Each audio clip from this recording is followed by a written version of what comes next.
Welcome to the Better Ottawa Municipal Panel. My name is Neil Saravanamutu. Today is Sunday, the 23rd of March. We are recording a day earlier than usual. We have a number of issues to cover about the week in City Hall. So we're going to start with talking about transit. We looked at that a bit last week. We want to get deeper into the issue of fare evasion.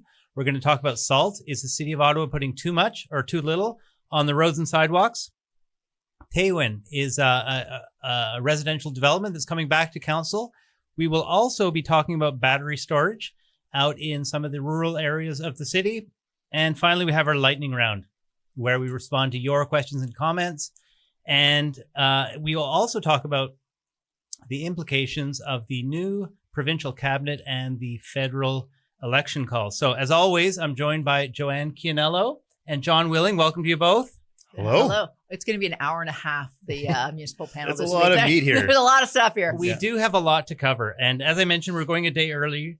Joanne, you have a volunteer board commitment tomorrow? I do. I'm on the board of Salus Ottawa. It is a supportive nonprofit housing organization that provides supportive housing to folks with serious and or persistent mental illness. And we have hundreds of units, and I don't like to miss the board meeting. So thank you very much. I'm actually extremely demanding this week because not only did we move it earlier by a day, but I also made John pick me up, drive me around. So thank you. Free pod in the car. All right. Yeah. That's right. All right. Got all your lines down, Pat. Yeah. Great. Well, listen, let's jump straight in. Let's talk about transit. So we talked briefly about it last week. And the headline was that the LRT East will be handed over to the city in the third quarter. So hopefully we'll see passengers on board by the end of the year. But let's look at a couple of other issues that came up at Transit Committee. So Joanne, the committee looked at fare evasion. Mm-hmm. And to provide a little context, I think OC Transpo has been doing this. They got serious about it last year. And so they are now back asking, do we want to make this permanent? So can you start with the numbers? And is fare evasion, the efforts to reduce it, is that working? Yeah, so there's a lot of things here. So yeah, they started with a new initiative to kind of beef it up last year. They had 4 fare evasion officers. They bumped that up to 12 people. They go out in pairs of 2, and they're at the stations, on the buses, riding the LRT, hanging out by the places where you pay, and they might come up to you and ask you, can I please see if you paid a proof of purchase. In 2024, they gave out 4,300 tickets. And in just the first 2 months of 2025, they gave out 1,143 to be exact. So if we annualize that, times 6, that is over 6,800 tickets. So that's well over 2,000, more than 50% more than last year. So obviously it is a problem. It continues. But there are other benefits to having them that we heard about at the Transit Committee meeting. These folks that are out in their uniforms, it's not just that they're catching people not paying, they're also providing a disincentive to actually steal your fare, because people might think, oh, they're going to not pay, but they see somebody there and they realize maybe I better not do that. They also provide, they say drivers feel safer with them on. They are they're trained in first aid. I think one of the inspectors actually provided a naloxone to somebody who was ODing, right? So there's a lot of other softer issues around it, but it's interesting if you look at just the numbers, is it worth it, right? And I don't know if we want to talk about that now or come back to it. But. Well, actually, John, your sense, we've heard that fare inspectors do a lot more than just inspect fares. Does this make sense that we're putting such an effort on this?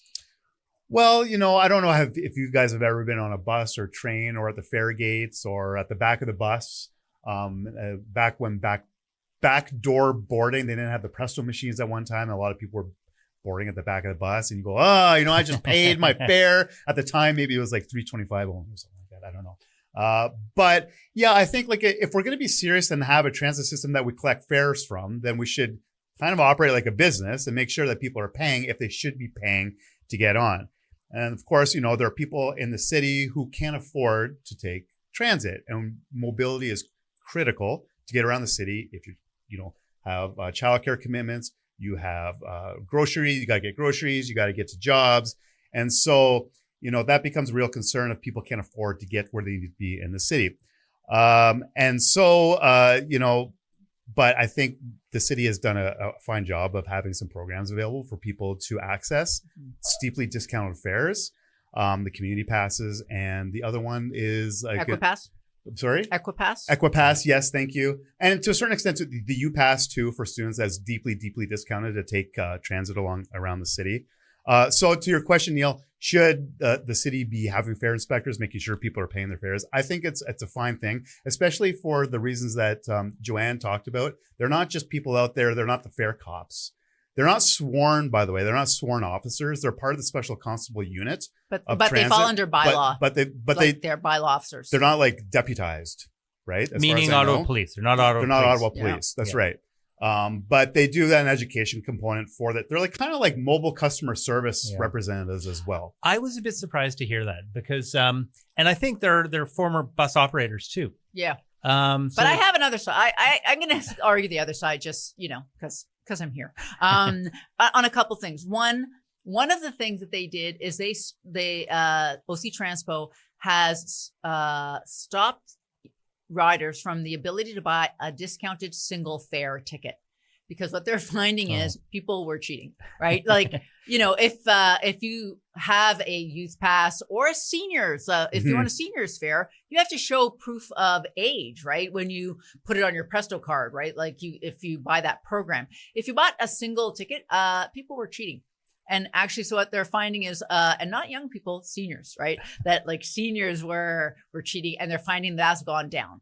The other thing is, let's look at the numbers. So let's just take 2024, 2,300 tickets. That's $17,000 worth of fares. That is not that much money. Now, the fines are $260. And so that's $1.1 million in fines. And you're thinking, okay, well, you know what? That pays for your 12 inspectors. Right. However, 59% of people did not pay. 59%. Yes, in the report. Of the ticket. Of the ticket. People got ticketed. Yeah. Okay. Yeah. So they have not paid those. And now they're at a collection agency. We're trying to get it. So I do think it's a good idea. And I think we should continue it, especially as we collect more data.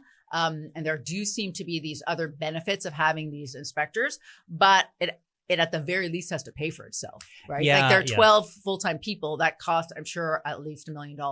And so, now the OC Trans was very clear to say this is not a revenue-making idea. This is a deterrence program, an information program. But still, we don't want to be out of pocket to pay all these inspectors when people aren't paying their fines, right? Yeah. So it's a little complicated, as is everything. So look, the other side of the argument is around affordability, and there's, there might be people that are not paying their fare just simply on the grounds of income and money. Do you accept that argument, John?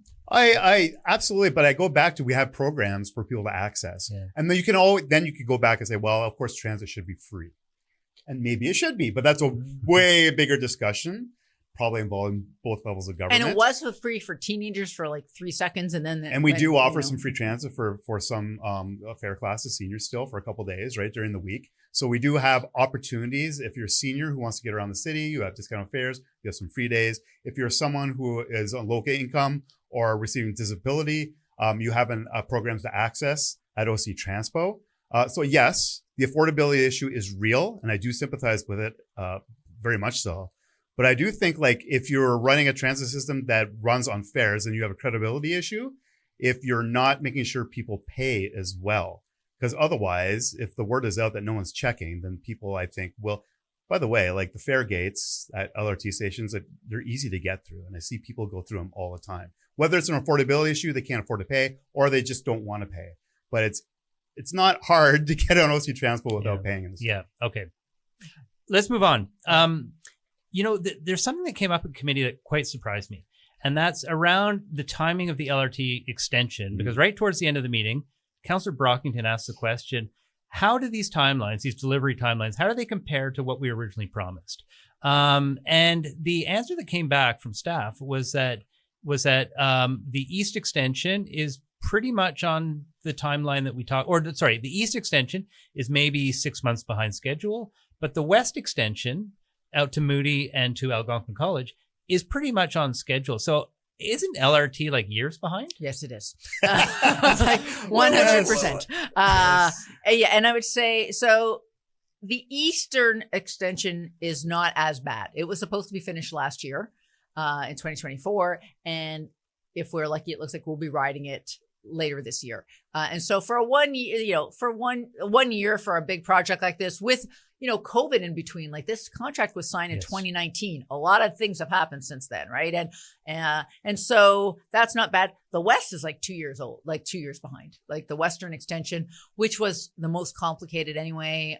There's like a tunnel under Westboro. There's a lot of work there. It was supposed to be done this year actually. And, they think it's going to be finished sort of the end of 2026, hopefully trial running early 2027. So that's 2 years behind.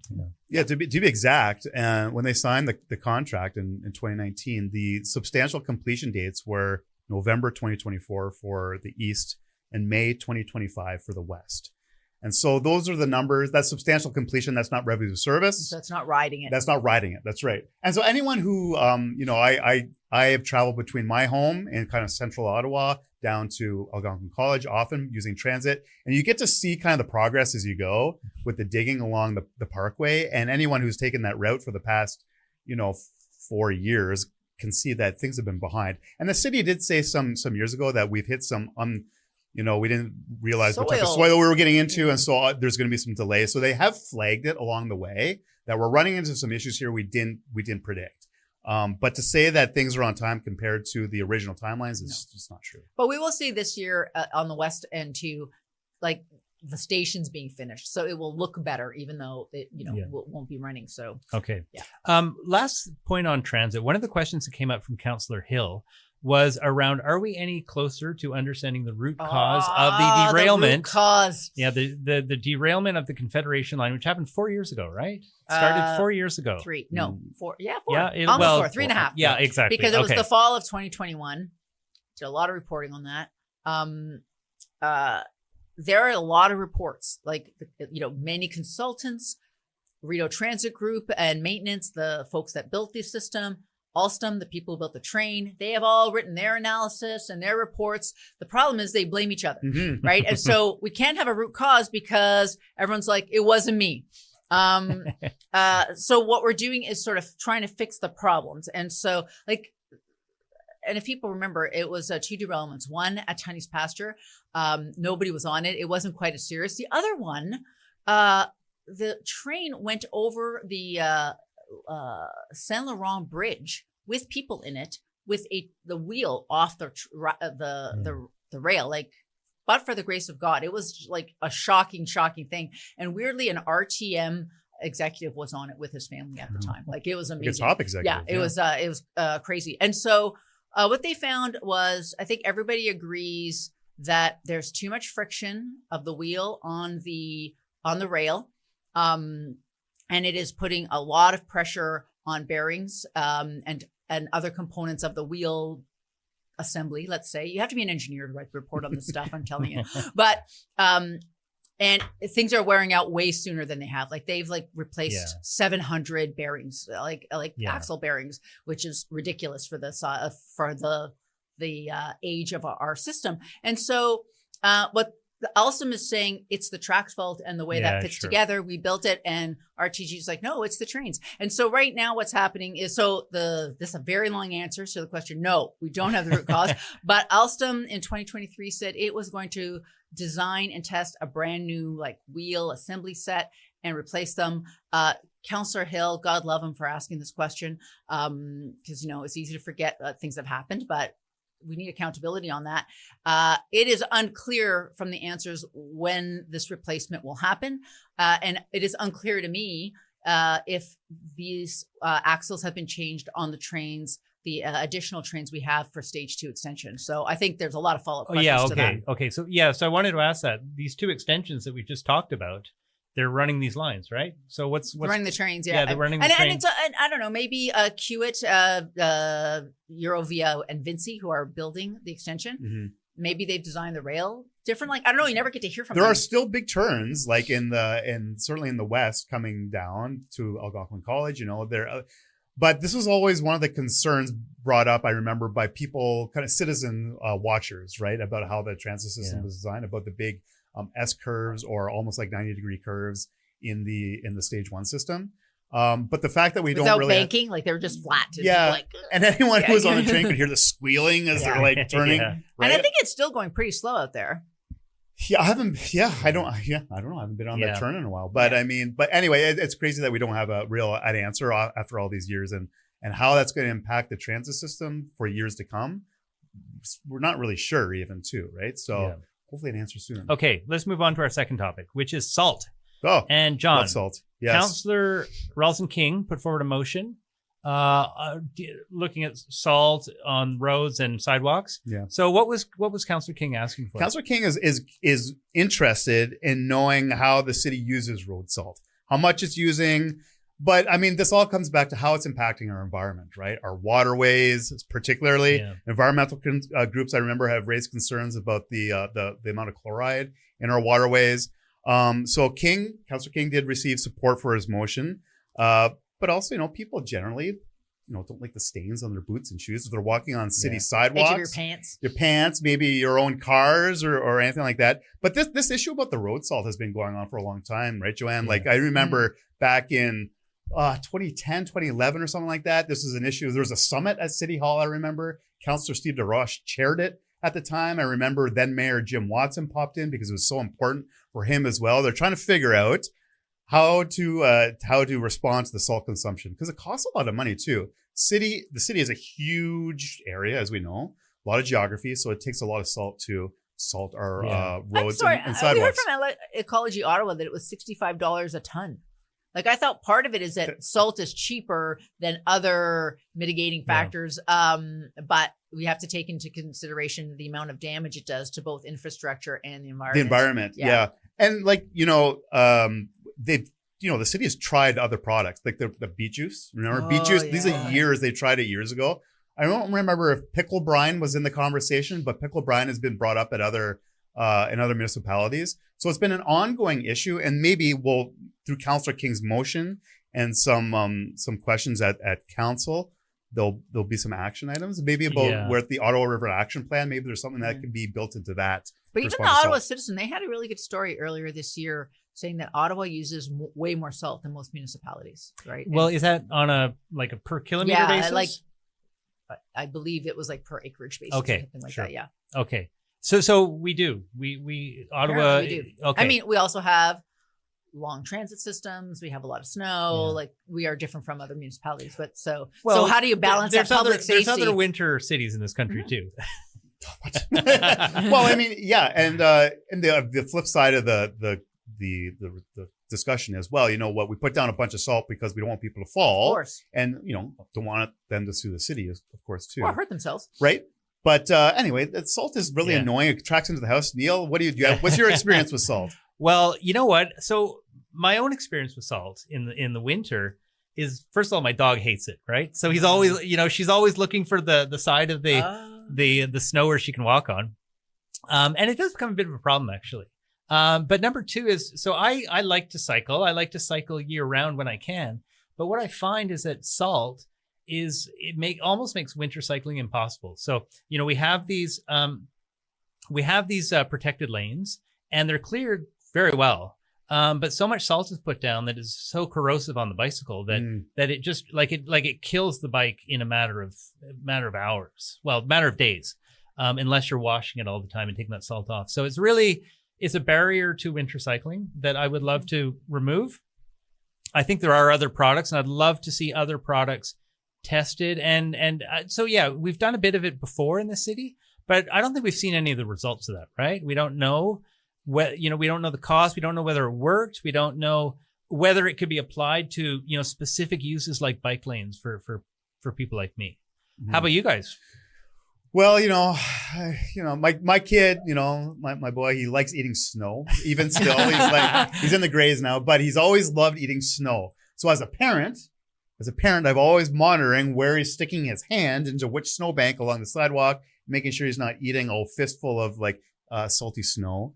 So it's always been a stressor of mine as a father. with a young child. Yeah, and well, for me, I live very close to the Ottawa River. I live on the north end of the city, and I was very alarmed to hear about the Ottawa River Keepers study where they tested last year every month the amount of chloride in the water, and all year round, it's well above the chronic level where over time there's going to be problems. And in the winter months, it's at an acute level where things are dying immediately, right? So I found that very worrisome. I think we need to be very careful about what we're washing into the river. As we know, there's all kinds of like pesticides, everything gets washed into it. And so, yeah, I would like to see the city take a serious look at what there is out there that we can, use to reduce it. And I don't think anybody's against that. Like, I don't think it was that contentious to say, okay, no, but I mean, on? the flip side is, everyone wants to get rid of salt until they slip, right? Well, and it's a real conversation. It's got to be effective. Yeah. Like we can have something like beet juice. I don't know anything about the beet juice. Actually, funny quick story.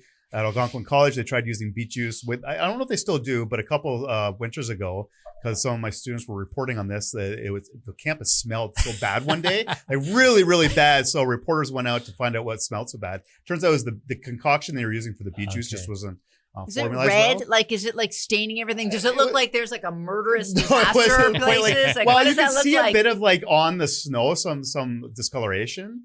Anyway, but I guess if it's not formulated right, then you could really get a whiff. So the other element about salt that that I found, I was a bit surprised to learn, although I probably shouldn't have been, was that there's of course the city properties like the roads and the sidewalks, but of course there's also all of the commercial buildings. And people are noting that a lot of contractors are just putting down a lot of salt for liability reasons. Mm-hmm. And is that enough? And that largely becomes, I think, a provincial issue, right? Mm-hmm. So Councillor Tierney was making the point that, who's pushing on the province to move on this? And I thought that was an interesting perspective, actually. Yeah, but we could do our own work first, sure. and then say, okay, we've done our part, and now we'd like, the government to push to, help others. And also, is there no bylaw that we can have in that, or even just actually, I don't think companies would be against not using salt if there was something equally effective. Nobody wants to poison the water or right? pay for it necessarily. If it's something like effective and maybe it's cheaper too. I don't know. Yeah. Wouldn't that be nice? Yeah. It's not going to be cheaper. Come on, that never happens. Beet juice has got to be cheaper at least, right? Beet juice. I've never bought beets. I don't like beets. Does it take to like beets, squeeze to beets to get enough juice for the? All right. Let's move on to our third topic, which is Tewin. Tewin has come back to life in a sense. It's coming back to City Hall. Joanne, what is Tewin? Okay, Tewin means home in Algonquin language. And it is a 444 net hectares. Just measure that out, folks at home. Of non-contiguous land in the southeast part of the city. And I'll say what that is. This all was part of the official plan deliberations back in 2021. Algonquins of Ontario and their development partner, Taggart, wanted to get this piece of land into the urban boundary, which means you can develop on it, right? Like, sure, the city of Ottawa is very huge, but there's wide swaths of land that you are not allowed to build on unless it's in the urban boundary. And getting your land in the urban boundary is a very big deal. What do I mean by non-contiguous? This is land that is not attached to any other part of the built-up part of the city. So when the city looks to add more land to the urban boundary, what they're looking at is like, where have we already built things? Yeah. Canada, Barrhaven, some parts of Orleans, right. And we add on to it. This is just like an island of land in the middle of nowhere in Osgood Ward. The land has a lot of natural wetlands. That's the Algonquins part of it. There's a lot of clay there. It's extremely far from a city infrastructure. So you're looking water pipes, sewer pipes, transit, roads. And there was an estimate of $600 million to bring the water pipes out, right? Yes. Now, taxpayers wouldn't pay most of that, but yes, it's expensive. And so the city the city staff at the time, they didn't even consider this Right. as land, right? They did Yeah. not score it. They didn't know anything. They're like, whatever. But the Algonquins of Ontario went on a big marketing campaign to the councillors. They showed them this idea of a community, like a built up from the ground up community. And a lot of people kind of like that idea. And they put this umbrella of reconciliation over it because it's the Algonquin of Ontario is this, everything's so complicated with this file. Like, it is actually the Algonquins of Ontario is actually a negotiating organization, right? It's not actually a First Nation. There's only one federally recognized First Nations in the Algonquins of Ontario, Pikwakanagan. And everybody else is just kind of in there, and there's controversy. We'll talk about that later there. And so even though the city didn't score it, recommended against it, wanted 5 more years to study it, said this is not good, the province wrote warnings saying, this land you're considering, it breaks every provincial planning policy there is. You got to look at this again. And other Algonquin leaders who do not recognize Algonquins of Ontario, local Algonquin, they were furious that saying, this is not reconciliation. Claudette Commanda said, the city is, they may as well like rip up all of our agreements. They're putting reconciliation back years with this agreement. So it was a disastrous mess. But Jim Watson, Jan Harder, who was the chair of planning, they rallied the folks and they kicked out land, like, because there was the city was going to add only a certain amount of land. And so there was land that scored super highly by the city. They kicked that out and they put Tewin in. And it was very controversial. It's very unclear how it's going to be built because it's far. I mean, it's possible that all the homes there will have to be on sump pumps forever if that happens. Yeah. And so people have not liked this. I don't like it, I have to say. And so Teresa Kavanagh brought maybe the longest motion I've ever seen in my life to planning committee, said notice of motion, it's going to be announced, and it's to say, let's take this out because a council can revisit a decision from a previous council. Yeah. So, John, I can't remember. Were you reporting at the time of the official plan? Okay. So, if you remind me, was this not an 11th hour walk on too? Oh, yes. It was a political decision. Yeah. It was a political decision. And it was in the name of reconciliation, according to the mayor. And as it turns out, the council at the time. And so I think, now you guys can correct me if I'm wrong, this is the first time that this council under this mayor will get a crack at Tewin. And so the question one might ask is, okay, why now? Well, that's one reason. So this council can weigh in. The other reason I think is because the wheels are in motion on it. I think there is consultation work being done on a community design plan, a design plan for Tewin. So if you're going to put the brakes on it, you better do it sooner than later because there's a lot of money being spent in various parts of this project, specifically on developing the design for the community.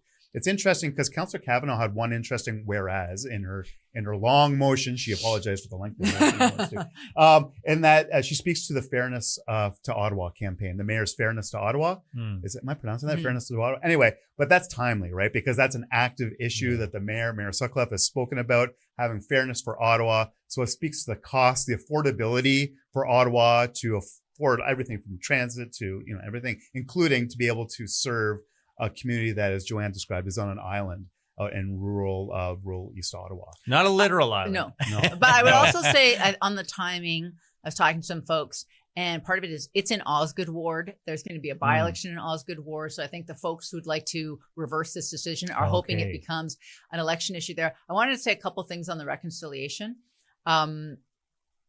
This land, some of it is owned by the Algonquins of Ontario, but most of the land that's going to be developed is actually owned by Taggart, which is the big development company and the partner for the AOO. So I think that raised some eyebrows on how much of this is reconciliation.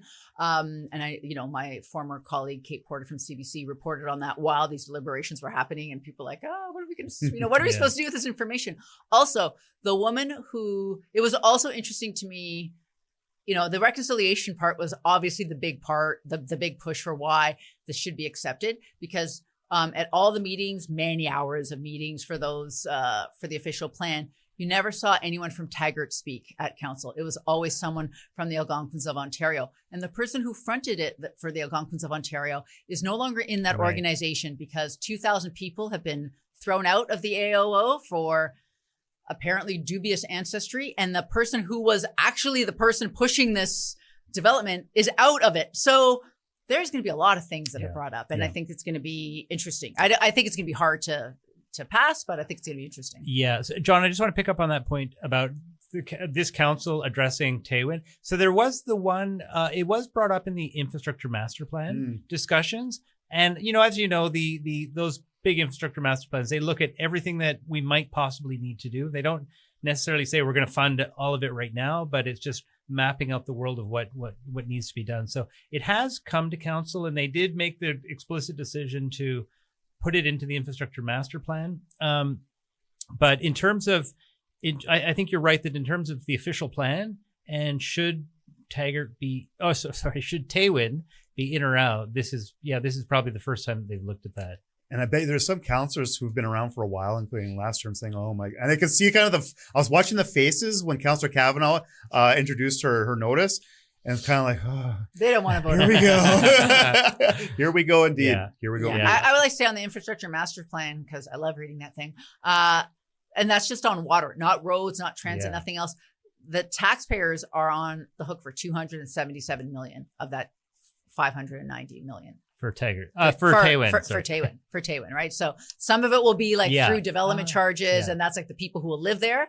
But 277 million is from the tax base. That's a lot of money. Right. And yeah, with the idea that they're going to overbuild the pipes, right? Yes, that's so one that part it of can it. accommodate more residents out there. Okay, well, we will be talking more about Tewin. Yeah, I it am doesn't sure. come until it doesn't come to planning until April 9th. Okay. Let's move to battery storage.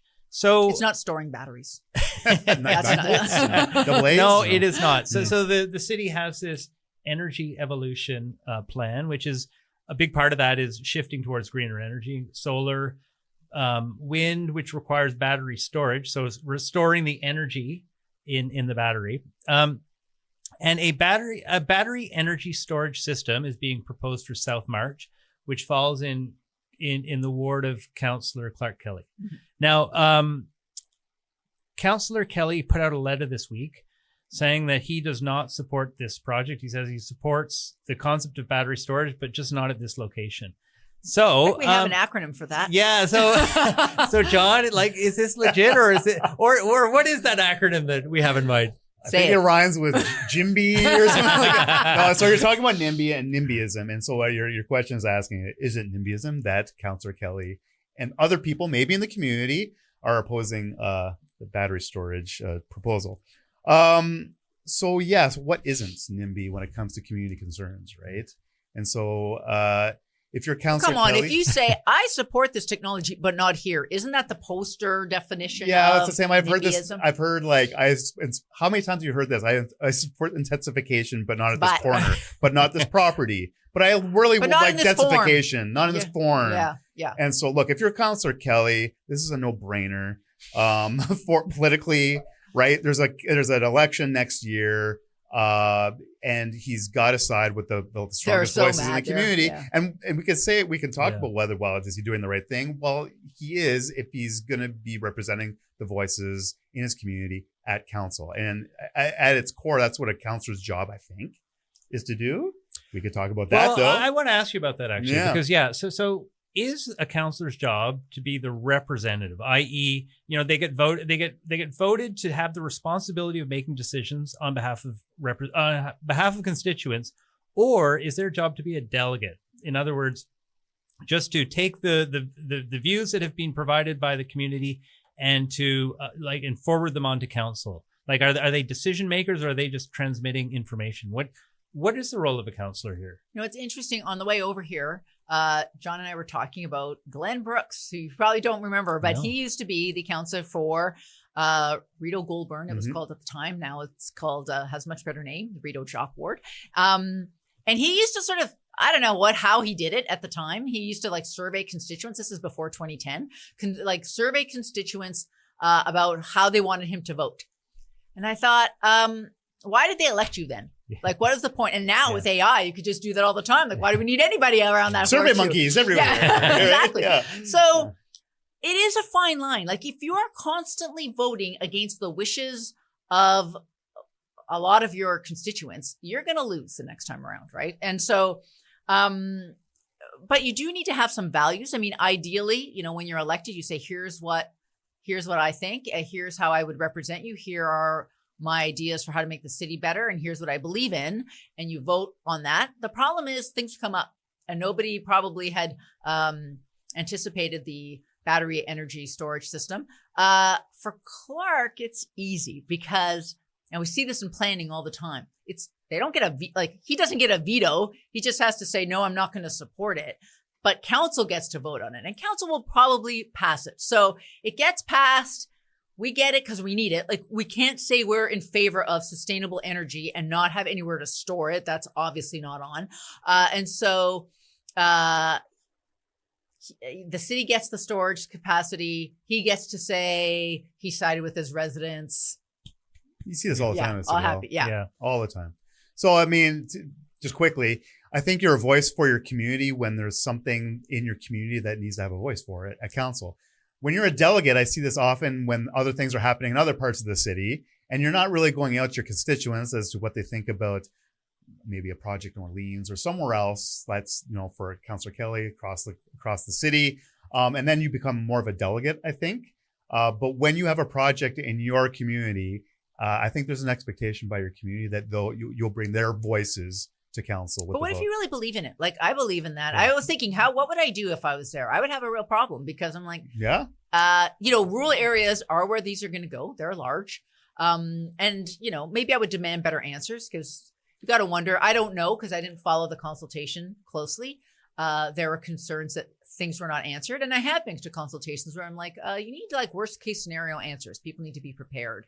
And they need the proponents for whatever project, right? I mean, you can't just sort of give a high level answer. You need to give specific answers for people. But I think I'd have a lot of problems with that because I would believe in it and we have to have it. And you can't just be for some technology in theory, but then voting against it. It's great if you're not seeking re-election. And you can just vote with however you choose, right? Well, getting it anyway. It is a fine line, but it ultimately comes down to leadership, right? And there are some issues where councillors can really try to lead and others where I guess they just don't feel I would say in that same ward, if you remember, Scott Moffat voted in favor of the green bin and the every other week garbage, where a lot of people in his ward did not want him to do that.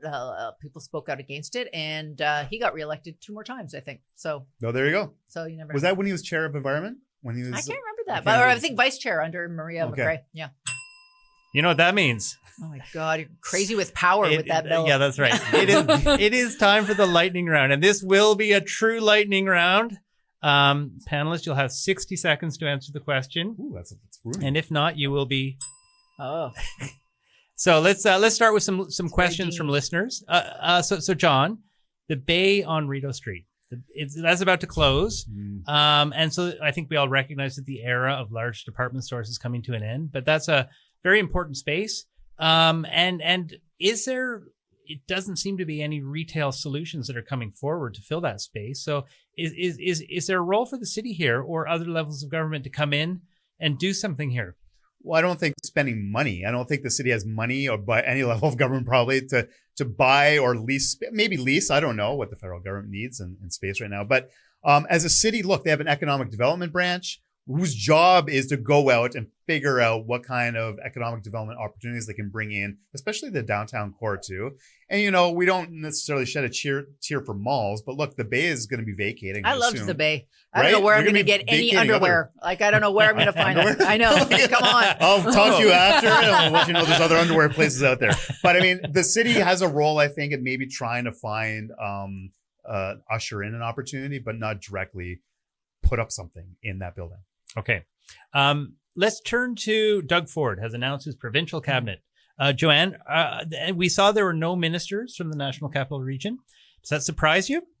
Not really. I mean, we were holding out some hope for George DeRoos, but I mean, he was just elected and it is not usual to give a first-time MP a cabinet position. And, frankly, the Conservatives did not do that well. They actually lost a seat here. So Ottawa doesn't have a lot of power. But I saw Steve Blay was saying Ottawa is the second largest city in Ontario, has no representation on cabinet. I would say, though, that my understanding is that Sean Webster's office, he was the kind of Ottawa ambassador that was appointed here by Ford a year or so ago. That office is going to stay open, and I have dealt with that office in a number of different ways, including my original, from what we're talking about early in my role with Salis. They are great, very collaborative people trying to get things done. So yes, we're not on cabinet, but we do have somebody with the premier's ear that helps get things done. So Do it. there you go. Do it. Oh, yeah. Oh, wow. 1 second under. Okay. So John, speaking about the provincial cabinet, one big change for the city of Ottawa and all cities across the province is that the Minister of Municipal Affairs and Housing has changed from Paul Calandra to now Rob Flack. So what do we think that means? Well, I mean, he's going to have to get up to speed, I guess, on these. He's from your part of the world, is he not? Down in Southern Ontario. Yeah, well, not quite. Southwestern? Yeah, around Southern Ontario. Those are my people down there for sure. But like, there's three general issues, I think, on municipalities' minds, right? There's a lot always, right? But certainly the tariff situation and how it's going to affect municipalities. I think homelessness is an issue, especially in large urban centers, including Ottawa. And I think like the code of conduct issues in municipalities have become a bit of an issue for all municipalities across Ontario. So we could talk about transit too. We could talk about housing, but I think like those are three areas that I think this minister will want to bring himself up to speed. Okay. Now we had a federal election call a few Today. hours ago. Yes. So Joanne, do you expect any local issues to break through? Yeah. Well, first of all, I think we should say that the current PM, leader of the Liberals, is running in the PN riding. So if the Liberals win, the Prime Minister will be from Ottawa, which that's good cabinet representation right there, if that works out. And of course, if the leader of the and opposition, also, it's also Pierre That's right. Poilievre. That's right. Like, and actually, they're running in adjacent ridings, right? So that's very fun. Both those parties, both the Conservatives and Liberals, I think, have talked about cutting the size of the public service. So when they talk about, dealing with the cost of government, that might be a bit, high level issue for the rest of the country. But here, it's very personal, right? It is people's jobs. So yes, I do expect that to come up. I don't know that they're going to get into granular levels, like, how many days that people go back to work, because I don't think that the local candidates want to talk about that during the election, to be honest. So yeah, we'll see what that happens. Actually, John, I mean, we only have a 5-week election period. What do we sense, or what do we know about how much we will actually get to hear from the candidates? Like, will we have all candidates debates? Will all the parties show up? Yeah, that's always a good question. Will all the parties show up to their debates? Look, I do expect community associations, community groups try to put on debates in their communities like they always do, and they're great at doing it. So kudos to those associations that are putting on all candidates meetings. Whether all parties show up, don't know. We'll see, Conservatives right? almost are never showing up anymore. Traditionally, right? lately, no, and not past elections. Not on the provincial side and not on the federal side for like the last Maybe few they'll elections. change your heart this time, maybe. The Conservative Party's not even having the media on their plane, so I don't put out a lot of hope for that. All effort to the locals, maybe. So Joanne, this week we saw a quite important city document come out, which is the new draft of the comprehensive zoning bylaw. Yeah, that's tonight's reading. So exciting. Well, it's a lot. So when does this go? When does this move forward? And are you aware of what are some of the big issues that you anticipate would come up with I it? think there's some changes, for example, on minimum parking, which is higher. Yeah. There's a lot of concerns saying that, for example, a lot of folks say it's easier and cheaper to build housing with no parking, right? So if the developer thinks they can sell a unit with no parking spot, go for it. Except the rest of the community and existing neighborhoods feel that, well, people still do own cars and those cars are just going to be out on the street. So I think they've raised the minimum parking. Again, I'm only like, this is very small. I think there's also I'm just saying, like, I haven't looked into the details. And I believe there's also a allowance for like a community parking hub, so that, if you do have some places that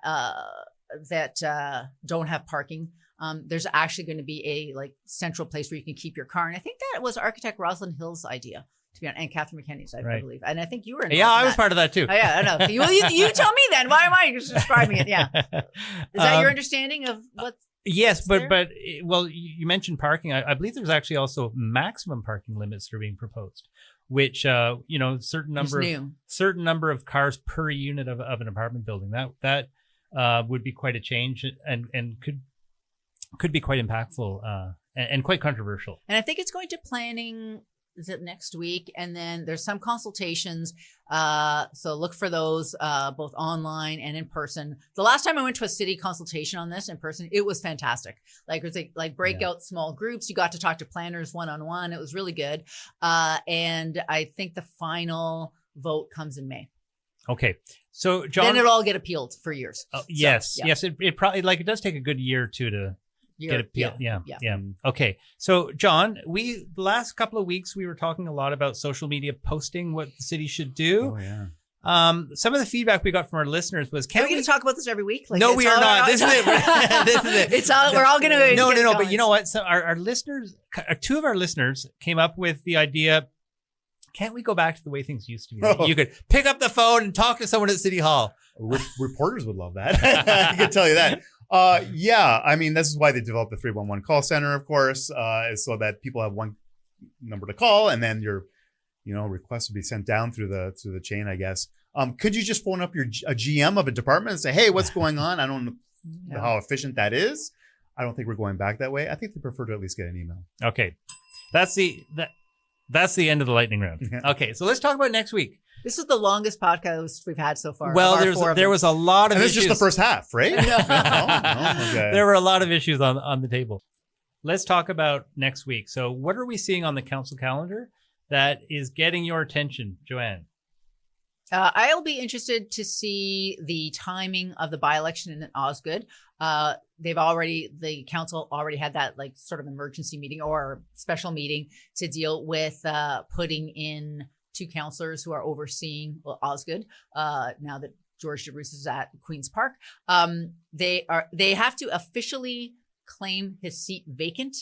They'll do that on March 26th. The clerk's office is going to bring in a report on running the by-election. The Municipal Act has a bunch of prescribed times. Like you have to call the by-election within a certain amount of time and then have it. And it'll be interesting because we're going to be having a by-election in Osgood Ward while this very fast federal election is going on. And the poor people of Osgood Ward, they're going to be very confused. There's going to be so many people knocking on their doors. So that'll happen, I assume, late April, early May, we should see a new councillor. Okay. John, what's caught your eye? E-scooters. E-scooter report, annual e-scooter report coming to committee. And I love the e-scooter story because this was the one issue I remember some years ago when the rental e-scooters came onto the streets. It was going to decide if Ottawa really was a city that fun forgot. And there was a lot of pressure at the time. Anyway, so now it looks like the city is thinking about expanding the hours those rental scooters are going to be allowed, maybe expanding the communities, and actually delegating the authority to staff to figure this out in the future too. So I'll be looking at that e-scooter report. Okay, interesting. Henry, can I bring you over here, please? That is it for this week. So thank you very much for joining us. As always, please leave a comment. You can do it on Substack. You can do it on YouTube. You can do it. Just reply to the email if you get this in your inbox. We'd love to hear your thoughts and comments, and we will bring them up in the next episode. As always, I would like to thank Joanne and John. I would like to thank our producer, Henry Allen. Thank you, Henry. And thanks to all of you for joining us. We will see you next week.